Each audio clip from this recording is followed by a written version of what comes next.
Բարի երեկո, եթերում ձայնագիրն է, երաժշտական կյանքի անցուդարձի մասին առաջիկա կես ժամվա ընթացքում։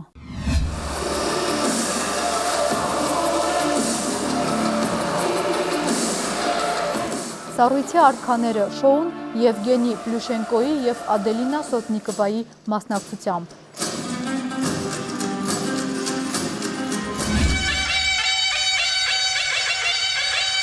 Նոր նորքի հայորդաց տան հոգիս պլաստիկ ներկայացման պրեմիերան Ալեքսանդր Սպենդիարյանի անվան օպերայի և բալետի ազգային ակադեմիական թատրոնում։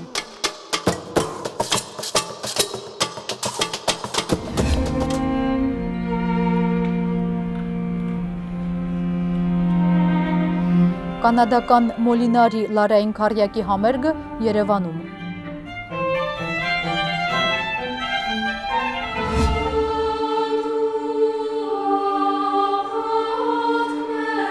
Լույսի ձայներ վավերագրական ֆիլմի պրեմիերան Մոսկվա կինոթատրոնում։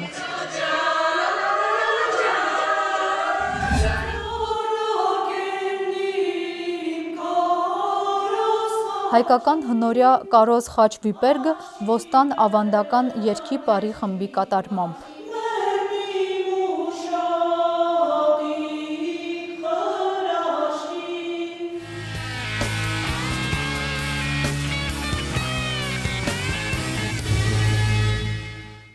Նոյեմբերի 27-ին Սառույցի արքաները շոուն Կարեն Դեմիրճյանի անվան մարզահամերգային համալիրում էր մեկտեղել Գեղասահքի սիրահարներին։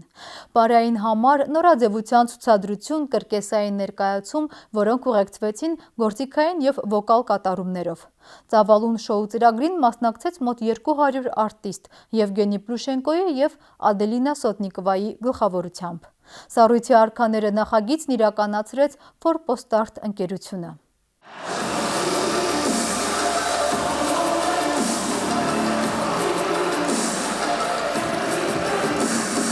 Չմուշկներով սառույցի վրա հայտնվելն իմ կյանքում շատ պատահական է եղել։ 4 տարեկան է, երբ ծանոթներիցս մեկը, չցանկանալով հաճախել Գեղասահքի դպրոց, ինձ նվիրեց իր օգտագործած չմուշկները։ Դրանից հետո սկսեցի առաջին քայլերս Գեղասահքում, ասում է Գեղասահքի աշխարհի եռակի չեմպիոն Եվգենի Պլյուշչենկոն։ Գեղասահքի վարպետը Երևանում էր Սառույցի արքաները շոու ծրագրի շրջանակում։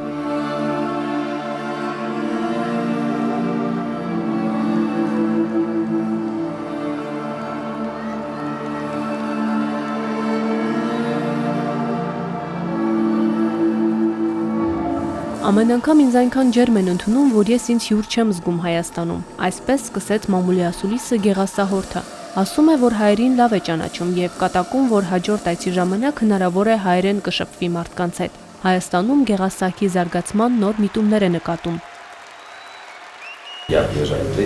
Երրորդ անգամ եմ գալիս այստեղ։ Մենք նախորդ տարի Երևանում Գեղասահքի դպրոց բացելու մտադրություն ունեինք, անգամ բանակցություններ եղան։ Եթե հիմա էլ իմ օգնության կարիքը լինի, ես պատրաստ եմ։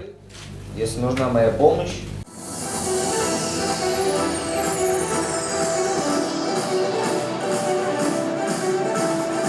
Սառույցի արքաները նախագիծը երկրորդ անգամ է Հայաստանում հյուրընկալում անվանի գեղասահորդների Ռուսաստանից և Եվրոպայից։ Ծրագրի պրոդյուսեր Արի Զաքարյանն ասում է, որ փորձում են շոուն ամենամյա դարձնել, քանի որ հետաքրքրությունը դրա նկատմամբ մեծ է։ Պրոդյուսերն անդրադարձավ նաև նախորդ տարվա միջոցառումը ուշացումով կայացնելու պատճառներին։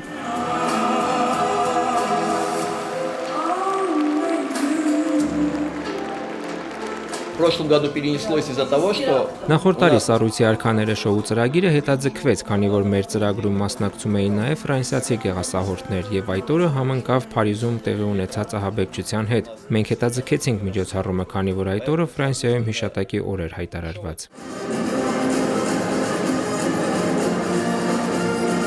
Միջոցառմանը մասնակցեցին ջութակահարներ Էդգար Հակոբյանն ու Էդվին Մարտոնը։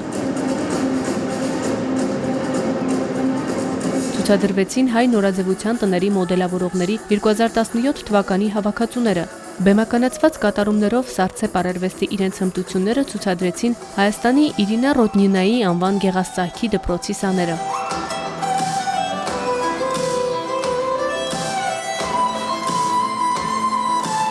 Մենասահքի կարճ ծրագրով ելույթ ունեցավ նաև 2014 թվականի օլիմպիական խաղերի չեմպիոն Ադելինա Սոտնիկովան։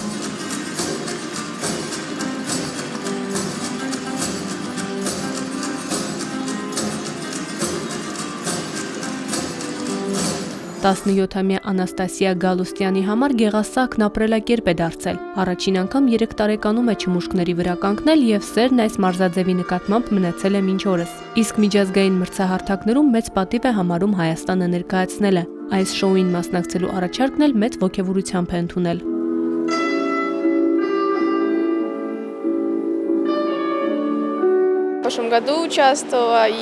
Նախորդ տարի եւս մասնակցել եմ այս շոուին։ Այստեղ ինձ շատ դուր է գալիս ելույթ ունենալ։ Ճիշտ է, ես Մոսկվայում եմ բնակվում, սակայն սա իմ երկրորդ տունն է։ Այստեղ ինձ սիրում են, ունեմ բարեկամներ։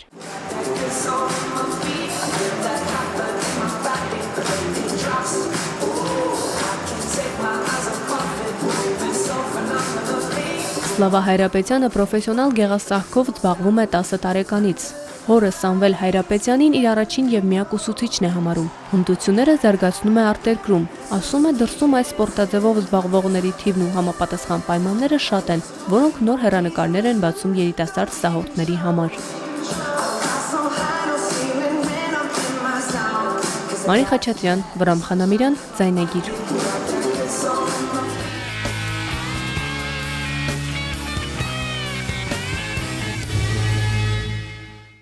Այս շաբաթ Երևանում կայացան կանադական Մոլինարի Լարային քարյակի 2 համերգները։ Թեև քարյակը բազմիցս կատարել է հայ արդի կոմպոզիտորների գործեր եւ հայկական համերգային ծրագրով ելույթ է ունեցել 2015-ին Մոնրեալում ցեղասպանության 100-րդ տարելիցին նվիրված համերգին, Հայաստանում համույթն առաջին անգամ էր։ Բացի համերգներից կազմակերպվել էին վարպետության դասեր կոնսերվատորիայում եւ Չայկովսկու անվան երաժշտական դպրոցում։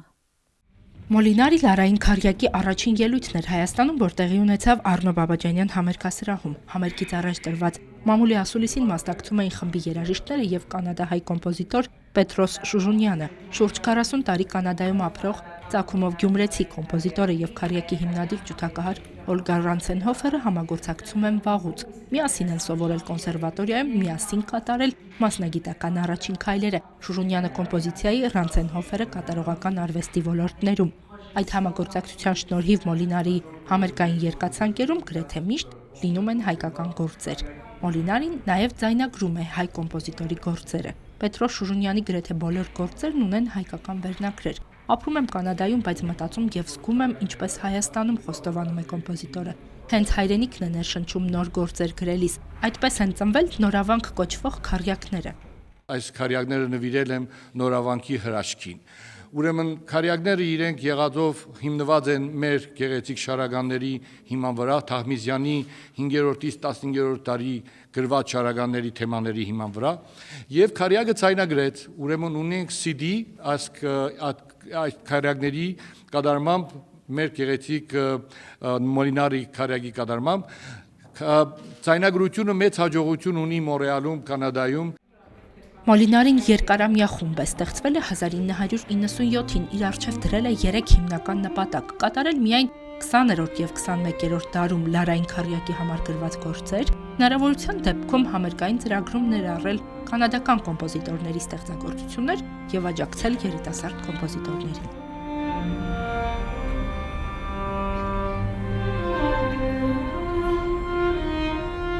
Suscitons aussi la création, donc on va vers les compositeurs. Մենք խնդրում ենք նաև, որ կոմպոզիտորները հատուկ մեզ համար գրեն նոր երաժշտություն։ Դրա համար հիմնադրել ենք Մոնրեալում միջազգային մրցույթ, որի նպատակն է հայտնաբերել երիտասարդ կոմպոզիտորներ։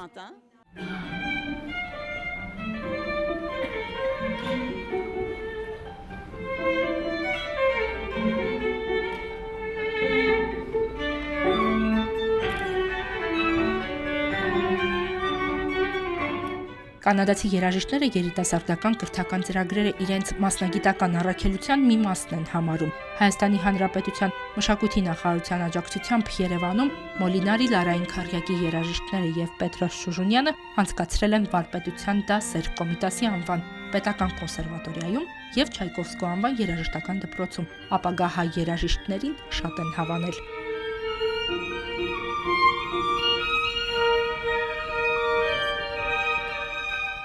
Alors, nous avons joué à cette occasion des œuvres de... Պարզապես շատ տպավորված ենք, հատկապես այն փաստով, որ հայ երիտասարդները բավական վարպետությամբ ու հաջողությամբ կատարում են 19-րդ դարի դասական երաժշտություն։ Բեթհովեն, Հայդեն, Բրամս, դա շատ գովելի փորձառություն է, բացի այդ ծանոթացանք հենց իրենց հեղինակային գործերին եւ ամենայն հավանականությամբ հետագայում բավական հաջող համագործակցություն է ձևավորվելու։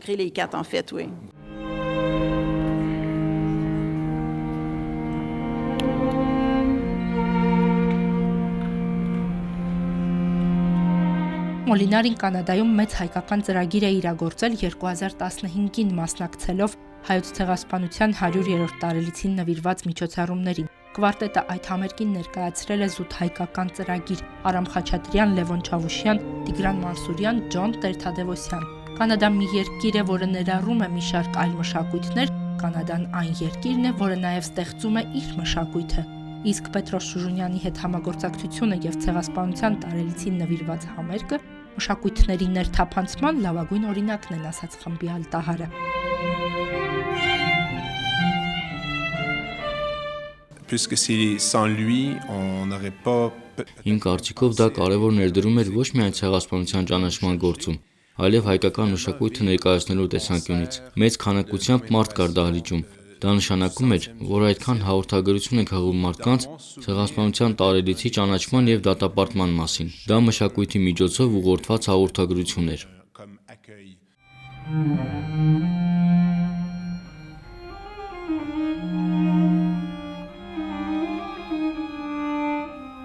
Երևանյան համերգի ծրագրում ընտրվել էր Քարյակի ոգուն հավատարիմ ծրագիր մեր ժամանակների նշանավոր ստեղծագործող Քշիշտոֆ Պենդերեցկու գործերից, հայ հեղինակներից Լևոն Չավուշյան եւ Պետրոս Շուժունյան, ինչպես միշտ ներառված էր նաեւ կանադացի կոմպոզիտորի գործ։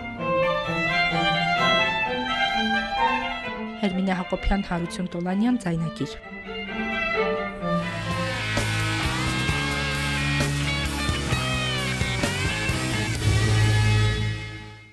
Մոսկվա կինոթատրոնում «Լույսի ձայներ» վավերագրական ֆիլմի պրեմիերան էր։ Ֆիլմը պատմում է Հայաստանի փոքրիկ երգիչների Շվեյցարիայում ամռանը կայացած համերգային 25-օրյա շրջագայության մասին։ Ռեժիսորը Հրանտ Վարդանյանն է։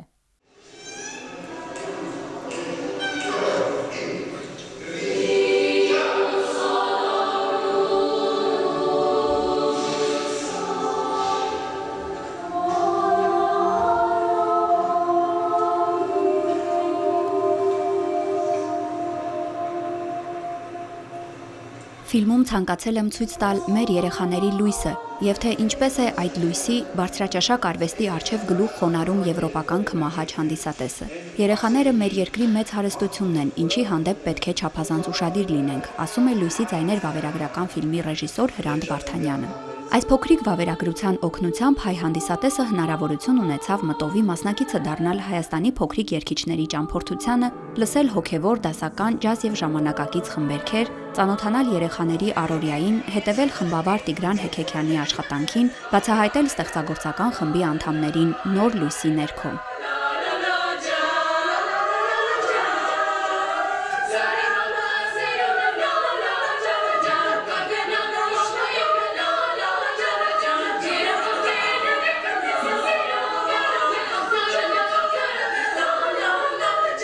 Ես կարծում եմ Տիգրան Հեքեքյանը բացի մայեստրո լինելուց նաև այդ խմբին վերաբերում է որպես հայր, որպես ծնող, եւ շատ մեծ է պատասխանատվությունը, մանավանդ եթե դա երկրից երկիր է շրջագայում։ Այս ամեն ինչը նրբություններ են, որոնք ընդգրկված են ֆիլմում եւ հանդիսատեսը կտեսնի, թե դա ինչպես է տեղի ունեցել։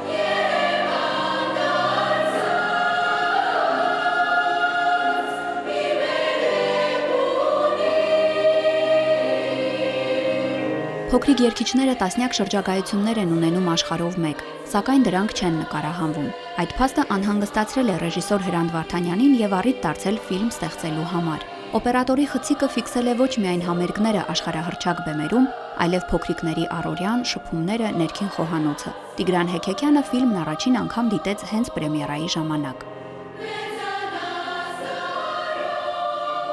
Շատ հետաքրքիր զգացողությամբ էր Հրանտ Վարդանյանը նկարել երաժշտական առումով, ինչպես էր անցնում մի ստեղծագործությունից մյուսը, դասական գործեր եւ չէր խաթարվում։ Շատ հազվադեպ երևույթ է, Հրանտը շատ լավ ականջ ունի նախ եւ առաջ, շատ գտել էր իհարկե ինչ որ պիտի գտներ հավանաբար, եւ պիտի ասեմ շատ ուրախ եմ նաեւ մեր օպերատորի համար, որը այսպես մենք իրեն չէինք էլ նկատում այնտեղ, որ ինչքան ինքը ներկա էր մեզանում եւ ինչքան զգուշ։ Մշակույթի նախարար Արմեն Ամիրյանը նշեց, որ իրակունքներով ռադիոյից սերող այս երգչախումբը շատ հոգեհարազատ է իրեն։ Կարևորեց մշակույթի մեջ արվող ներդրումները որպես վաղվա օրվա առհավատչա։ Նախարարը այս ֆիլմը նախապես դիտելու առիթ էր ունեցել։ Ես կարծում եմ, որ երկրորդ անգամ թերևս չեմ հուզվի, բայց երկրորդ անգամ եւս հուզվեցի, որովհետեւ շատ հուզիչ է այն, երբ երաժշտությունը վերածվում է լույսի, իսկ լույսը զգացմունքի, եւ այդ դեպքում է, որ այդ զգացմունքը իր պայծառ ճառագայթով կարողանում է մեր առջև բացել մեր ապագայի ճանապարհը։ Հենց այս երեխաները եւ այս երաժշտությունն է մեր ապագան։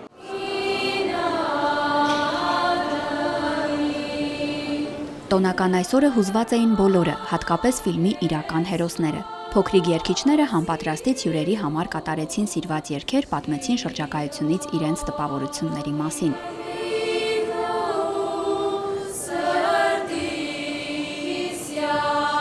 Վիկտորիա հոլում ենք երգել իրանց հայտնի դահլիճներից մեկում ու շատ գեղեցիկ, այնտեղ նկարներից մեկն էլ կա, շատ գեղեցիկ, շատ մեծ էր ու շատ հաճելի էր երգել այնտեղ։ Եղել ենք նաև շոկոլադի գործարանում, շատ գեղեցիկ է, տպավորիչ էր, մի շարք թանգարաններում, Կարմիր խաչի թանգարան են գնացել, Օլիմպիական խաղերի թանգարանը շատ մեծ ու տպավորիչ էր։ Այնտեղ հայ սպորտսմենների մասին էլ տեղեկություններ կային, Կարմիր խաչում էլ երկրաշարժի, ցեղասպանության եւ այլն, տենց տեղեկություններ կային, շատ հետաքրքիր էր։ Հասցրեցինք երևի թե շվեյցարիան տեսնել ավելի լավ, ավելի ընդգրկուն, քան շվեյցարացիները։ Ունեցել ենք շատ համերգներ, երգում ենք տարբեր ժանրի ստեղծագործություններ, դասական, հոգևոր, ջազային, հայ ժողովրդական, ժամանակակից, տարբեր ժանրերի։ Ինձ ամեն շատ դուր եկավ Շվեյցարիայի բնությունը, որ ոչ մի երկիր նման չէր իր բնությամբ Շվեյցարիային, եւ կառանձնացնեմ ընկերները, որոնք ձեռք բերեցի Շվեյցարիայում, որոնց հետ կապը պահում եմ մինչև հիմա, դա ինձ համար շատ կարևոր էր եւ դրանով Շվեյցարիան առանձնացավ մյուս երկրներից։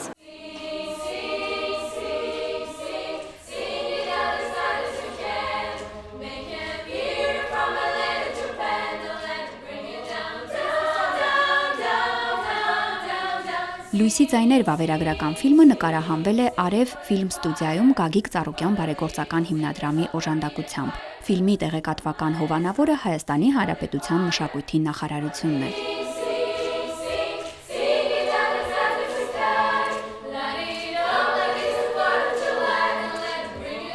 Սուսաննա Պետրոսյան, Վրամ Խանամիրյան, Ձայնագիր։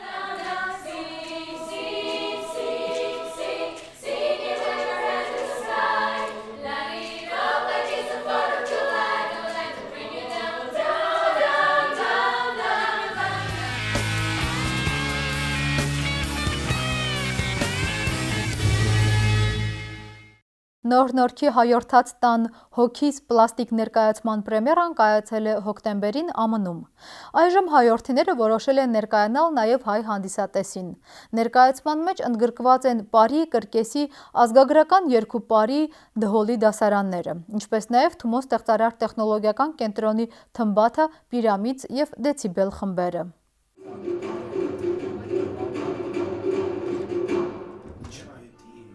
Գրիգոր Խաչատրյանն ու Արման Ջուլհակյանը վերջին շտկումներն ու փոփոխություններն են անում։ Մի փոքր հուզված են, քանի որ Նյու Յորքի պրեմիերայից հետո հայաստանյան հանդիսատեսին առաջին անգամ է ներկայացնում հոգիս պլաստիկ բեմադրությունը։ Նոր ոճ, նոր ձեռագիր, տարբեր մոտեցումների սինթեզ եւ ժամանակակից տեխնոլոգիաների համադրում։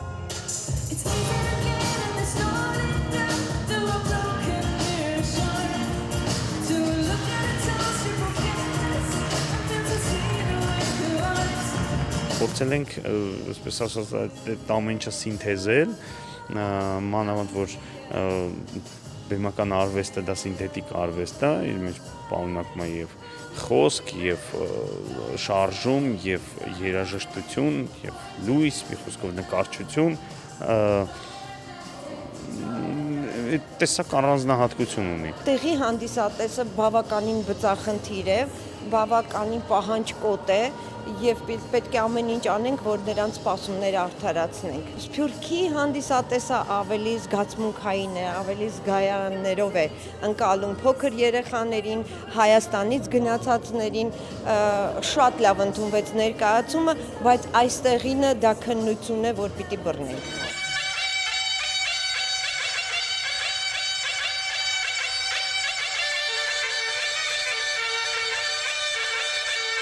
2014 թվականին Մարսելի հայկական բարեգործական ընդհանուր միության նախագահ, կինոռեժիսոր, դերասան Պատրիկ Մալաքյանը նոր-նորքի հայրենասთან աշխատակիցներին առաջարկեց իրականացնել համարձակ նախագիծ «Հավերժություն պլաստիկ բեմադրությունը»։ Ներկայացման մեջ ընդգրկված էին Հայրենասთან Պարի կրկեսի ազգագրական երկու պարի դհոլի դասարանները։ Մեկ տարի անց բեմադրվեց հոգիս ներկայացումը։ Այս անգամ նախաձեռնությանը միացան Թումո կենտրոնի Թմբաթա, Պիրամիդ, Դեցիբել խմբերը։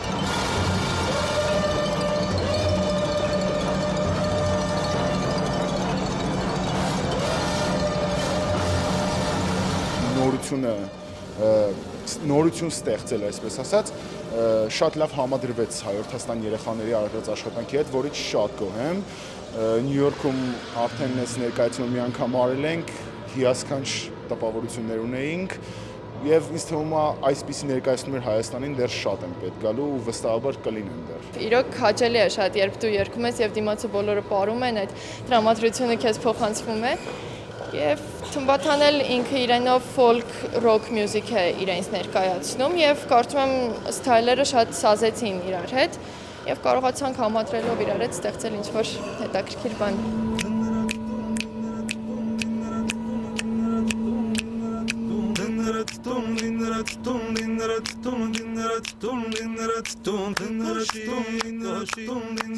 Հոգիս ներկայացումը ընդգրկված էր հայկական բարեգործական ընդհանուր միության 110-ամյակին նվիրված միջոցառումների ծրագրում։ 2 ժամ տևողությամբ բեմադրության մեջ ներկայացվում է հայ ժողովրդի պատմությունը։ Հեղինակները երաժշտական ձևավորման համար ինքնատիպ լուծումներ էին գտել։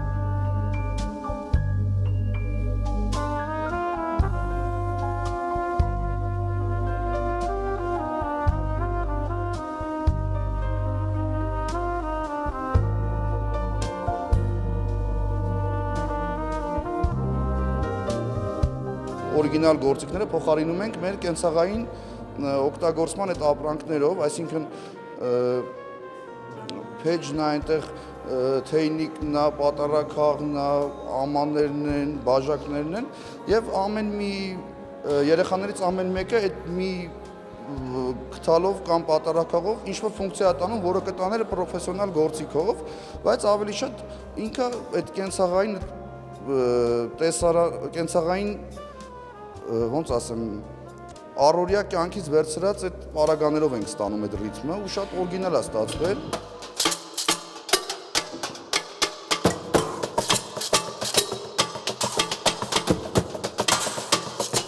Ձեր ատելություն եղեղ, սփյուռքի ձևավորում, անկախություն, մութ ու ցուրտ տարիներ եւ ամեն ինչ հնարավոր է հաղթահարել սիրո ուժով։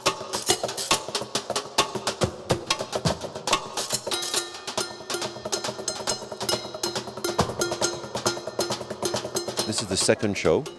We've done it once in New York. Սա մեր երկրորդ ներկայացումն է, առաջինը Նյու Յորքում էր։ Սա անհավանական մի բեմադրություն է, որը ներկայացնում են երեխաները եւ շատ պրոֆեսիոնալ ձևով։ Երբ մարդիկ կարդում են Նորքի հայրենասթուն, մտածում են, որ երևի շոու կլինի։ Սա անսպասելի անհավանական մի ներկայացում է։ Նկատի ունեմ, որ բալետից տարբերվում է իրար հաջորդող պարային համարներով։ Սա պատմություն է։ This is about telling a story.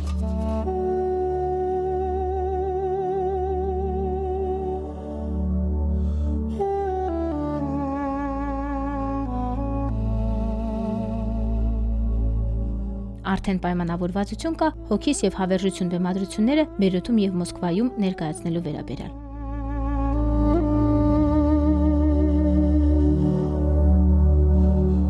Ստելա Գևորգյան, Գևորգ Ավագյան, Զայնագիր։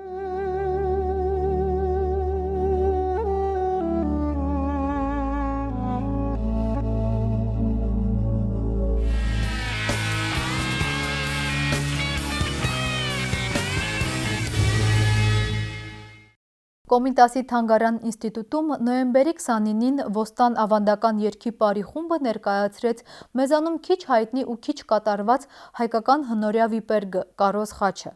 Վիպերգի որոշ տարբերակները տարածված են եղել ՄՇ շրջանում, այլ տարբերակներ էլ Մոքքում և Վասպուրականում։ Համերգը նախաձեռնել էր «Կենաց տուն» մշակութային հասարակական կազմակերպությունը, որը երկար տարիներ զբաղվում է հայկական նյութական և ոչ նյութական մշակույթի հանրայնացմամբ։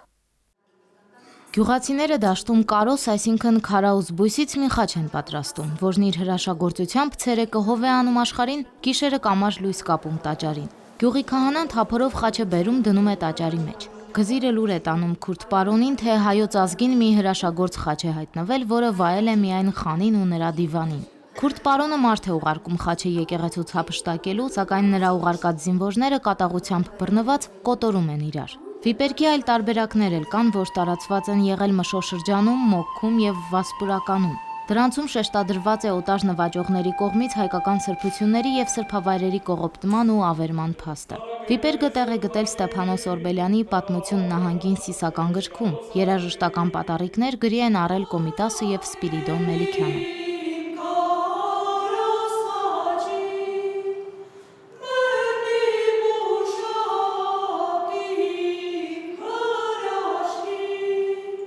Ալինա Բալևանյանը տարիներ առաջ մի շատ նվիրական գործ կատարեց կարոս խաչի նորահայտ պատումները նրան հանձնեցին Միացյալ Նահանգներում Լոս Անջելեսում 1996 թվականին սրանից դեռևս 20 տարի առաջ եւ այդ պատումները բացառիկ երևույթ են մեր երաժշտական հասարակության մեր ազգային երաժշտության պատմության մեջ, որովհետև դրանք ամբողջական են։ Իսկ մինչ այդ մենք ունեինք կարոս խաչի մեզ հայտնի երկու տարբերակ, համենայն դեպս դա Կոմիտասի ձայնագրություններ եւ Սպիրիդոն Մելիքյանի նրա սան Սպիրիդոն Մելիքյանի ձայնագրությունը, սրանք մասեր էին 9-10 տողերից բաղկացած եւ հետո տարիներ անց 1990-ականների հայտնաբերվեց Արամ Քոչարյանի ձայնագրությունը երրորդ տարբերակը, որը նա կատարել էր 1913 թվականին։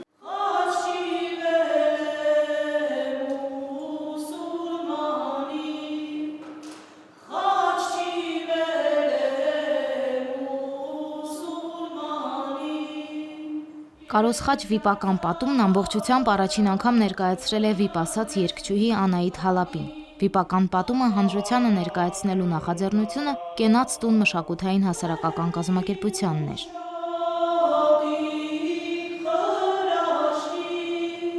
Այդքան հայտնի չէ ստեղծագործությունը, ինչպես որ ասենք Սասունցի Դավիթ էպոսն է մեզանում հայտնի կամ Մոկաց Միրզայի երգը, որ մենք որոշ չափով հատվածներ գիտենք եւ լսել ենք։ 90-ականներին Մեսրոպ Աշյանի աջակցությամբ Արթուր Շահնազարյանը կարոս խաչ բեմադրել է եւ կան երգային որոշ հատվածներ, իսկ մենք Գառնանից մտածում էինք սա համերգով ներկայացնել։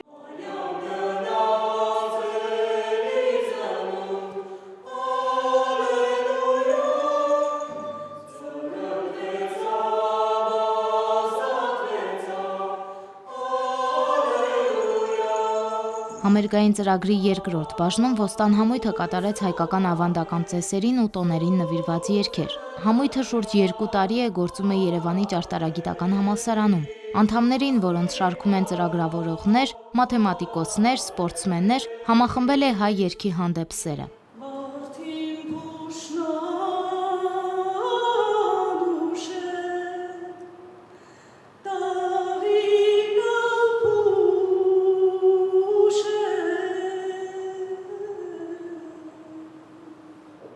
Մեր նպատակը նա էր, որ մենք պահենք մեր երգի արժեքը, մաքրությունը։ Ես դա առաջինը սովորել եմ Մարոյից։ Իմ դպրոցը Մարոյի դպրոցն է։ Բարձր պահել մեր երգի արժեքը։ Եվ ես գտնում եմ, որ իսկապես Կոմիտաս ունեցող ազգը չի կարող էժանացնել մեր երգը, իրավունք չունի էժանացնելու։ Եվ մենք աշխատում ենք դա պահել։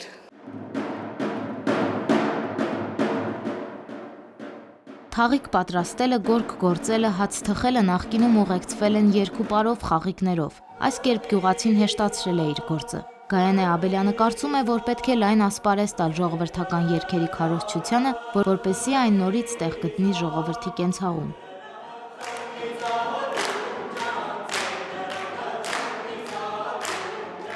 Անուշ Առաքելյան, Արթուր Մանուչարյան, Ձայնագիր։